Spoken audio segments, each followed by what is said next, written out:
Antes do comercial, a primeira participação do Marcelo Suano, diretor do Centro de Estratégia, Inteligência e Relações Internacionais. Ou seja, é uma ONG? É uma empresa? Explica para nós. Eu ia começar É uma Wikileaks da vida aí? Inicialmente, bom dia, Brito, bom dia, Paulo, Luciano, bom dia aos ouvintes.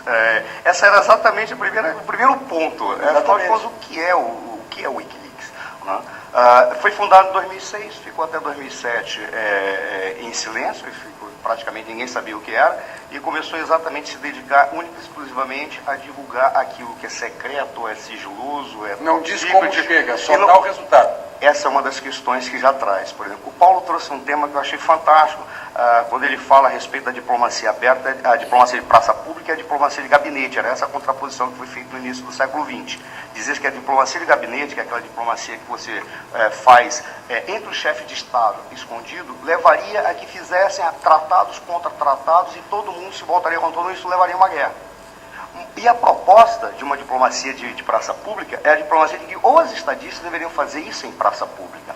O que o Wikileaks faz não é o papel de ser um fórum e nem de ser um estadista. Ele é aquele indivíduo que entra de uma forma que não se sabe como, com uma quantidade de documentos gigantescas pelo que foi divulgado, o que traz para nós o seguinte: ou alguém está infiltrado, está liberando, ou eles estão hackeando, que isso é crime em qualquer lugar do mundo, ou então há documentos que são forjados, mas um dos princípios do Wikileaks é ter uma forma de comprovar de que os documentos não são forjados.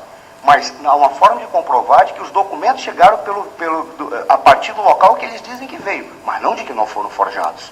Essa já é uma outra questão. Vamos ao nosso comercial e já voltamos. É o Polêmica pela Gaúcha. Cláudio Brito. Bom, vamos rodar a nossa participação dos convidados antes do próximo comercial.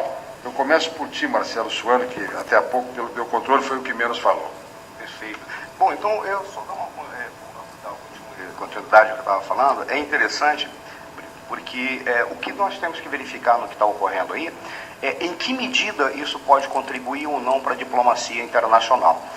Não contribuir na minha perspectiva. Eu acho que a mídia ela tem que ter liberdade total, mas eles não se configuram, até pelo que eu tenho visto, como mídia. Eles se configuram como uma espécie de agência privada de inteligência que está tentando coletar dados e informações para disseminar de uma maneira que pode se tornar até meio irresponsável. Porque a expressão que tu usaste eu achei fantástica, a inundação, né, que tu falaste que não foi uma expressão tua, mas tu apresentaste aqui, é uma inundação mesmo. A inundação traz o afogamento das pessoas.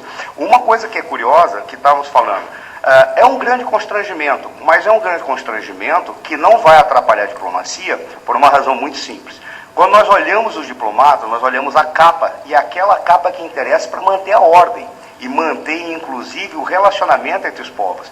O que foi que fez, afinal de contas, esses indivíduos? Eles trouxeram aquelas conversas naturais que nós temos. Por exemplo, um diplomata dizer que um indivíduo é fraco, na percepção que ele teve numa reunião com um líder, com um presidente ou com outro diplomata, é natural, saem milhares e milhares e milhares de relatórios como esse todo dia no mundo. Por quê? Porque um diplomata, eles estão fazendo reunião, ele conheceu um outro diplomata, um embaixador, ele faz um relatório e diz, olha, aquele indivíduo é fraco, ele se relaciona com tais pessoas, o relacionamento dele, bom, ele é obrigado a fazer isso.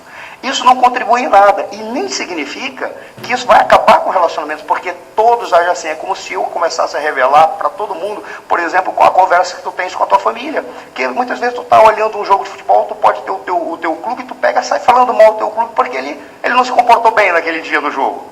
São coisas do gênero. Caso Wikileaks, vazamento de documentos sigilosos da Casa Branca, mostra que para os Estados Unidos o Brasil pega leve com os terroristas.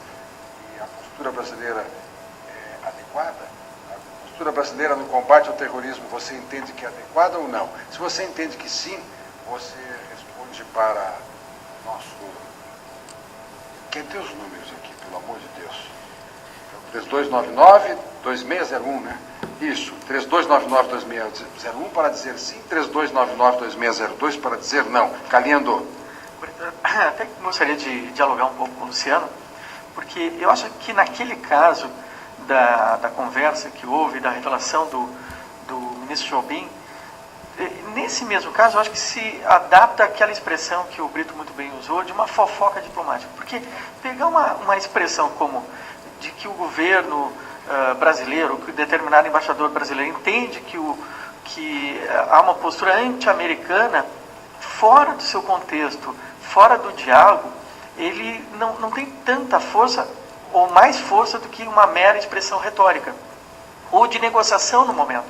Talvez tudo que tenha sido revelado, nada mais seja do que, como disse o Marcelo, do que essa discussão interna, em que muitas vezes as aparências, as ênfases, os estresses, em determinado ponto de vista, não revelam realmente os interesses, porque os interesses estão por detrás das palavras. E eu acho que também, no caso do Hezbollah e das Farc, eu acho que o Brasil deveria repensar um pouco sua relação. Eu acho que nós deveríamos realmente ser um pouco mais duros em relação a esses dois movimentos, que não têm hoje um entendimento mais do que partidos políticos. E acho, inclusive, a minha opinião é de que nós deveríamos ter uma certa postura um pouco mais crítica em relação a esses meios utilizados. Bom, depois eu venho com o Luciano. A pergunta do programa: o Brasil tem uma posição adequada diante da diplomacia internacional, especialmente no tema do terrorismo? Por que fazemos esta pergunta? Estamos tentando repercutir o caso Wikileaks, que hoje está na manchete de Zero Hora e nas manchetes do mundo. Luciano Pérez, que é o editor de Mundo de Zero Hora, é a sua vez de participar mais uma vez. Tá certo, vamos lá. Então, com relação a essa pergunta sobre o Hezbollah, o Farc, eu até concordo, realmente, talvez seja o caso de o Brasil deixar um pouco essa posição em cima do muro, tomar uma posição mais firme. Mas a verdade é que o Brasil tem essa posição de que considera, aliás, a posição da ONU também, que só considera como terrorista Al-Qaeda. São grupos um grupo que tem realmente uma posição bem terrorista clara, não há como duvidar. Quanto ao Hezbollah, por exemplo, é um problema, porque é um partido político legal no Líbano. Considerado no Líbano, é um partido legal. Mas talvez seja o caso de mudar, não concordo. Com relação à questão aí do Jobim, me parece que constrange de qualquer forma aí o governo brasileiro. Só lembrando que o ministro da Defesa, Nelson Jobim, revelou... Exatamente, é bom lembrar. Que o Itamaraty não é muito simpático à postura norte-americana. Seria anti-americano. Na verdade, não chega a ser uma grande novidade, né? O próprio chanceler Celso Amorim, ao responder essa questão ontem, lembrou que o Itamaraty sempre teve essa imagem de anti-americano, não é de agora. Olha, não sei se não tem matriz cultural nisso aí, né? A diplomacia se orgulha de ser francesa, né? Pode ser. Na sua entourage. É ou não é? Mobiliar. Muito mais francês do que anglo-saxão. De qualquer forma, cria um constrangimento, com certeza. Me parece, não há dúvida quanto isso, até dentro do próprio governo, né? No momento que o ministro Nelson Jobim aparece como uma espécie de informante, praticamente, do governo americano, no momento que, numa conversa com um embaixador americano, ele fala sobre um colega do ministério, né? O secretário-geral do Itamaraty. Agora, revelações, nem todos os documentos vazados pelo Wikileaks são grandes revelações. Esse é o caso do Itamaraty ser anti-americano, como falamos. Não é exatamente uma novidade.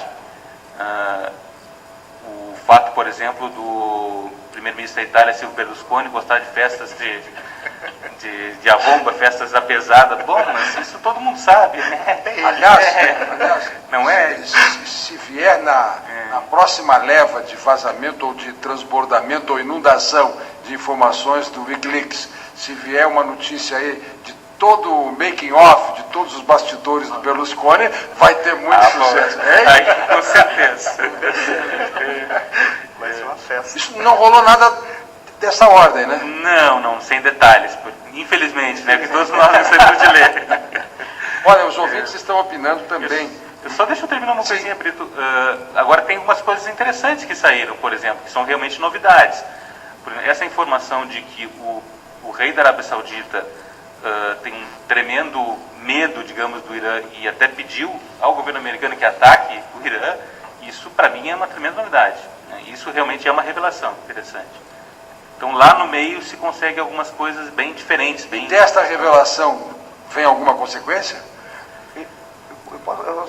Eu acho que a novidade, talvez, do fato de estar ali no documento a solicitação do rei da Arábia Saudita de que os Estados Unidos, de alguma forma, até mesmo radical, controle o programa nuclear iraniano. Porque a Arábia Saudita já é uma inimiga natural do Irã, entre aspas, porque é sunita contra xiita. E eles sempre tiveram esse receio. Então, isso já é de se esperar. O que não era de se esperar é um documento, que aí veio uma novidade. Mas assim, ou melhor, é de se esperar, mas não se imaginava que isso estivesse num documento e um relatório, né? Um relatório tão claro, tão explícito.